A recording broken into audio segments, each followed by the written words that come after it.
Hadin kajing yorung World Cup saka Portugal bat ka Norway. Gitim ki peladon hakalis ka World Cup arajar penriu pila poi saka lai po arteli. Bat sakat penriu teli gitim ki badangsa. Kata lai teli gitim dengan kon kakaf bat katwe teli gitim na Europe. Bat arteli gitim pat ki badai kena ke international playoff.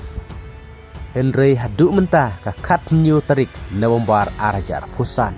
Lai po arteli tim ki bala yorung bat kin sepej sagi jilekai ki bedang sa mentah kami ngin sepej ru hadu ka lasai ki tim ki ban sa yorung direct sa World Cup arajar punriu na deuba Europe kata nak jilekai na ki grup ki bedang sa ki lai po arteli tim ki bala don hakane kalis ki dai kini Kanada, Mexico, USA, Japan, New Zealand, Iran, Argentina, Uzbekistan, South Korea, Jordan, Australia, Brazil, Ecuador, Uruguay, Colombia, Paraguay, Morocco, Tunisia, Egypt, Algeria, Ghana, Cape Verde, South Africa, Qatar, England, Saudi Arabia, Ivory Coast, Senegal, France, Croatia, Portugal, bat ke Norway.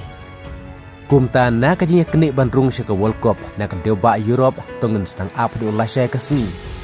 Ki ki bandrung direct na kini grup ki badangsa bat ki tim ki ban yolat penyakun lingbak playoff.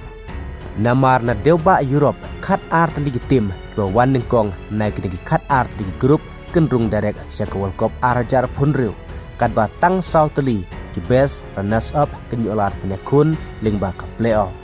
Kum taru tongen saya up hadu lasai kasngi hadin baldap ke jilekai samenta kami. Kublai sibut.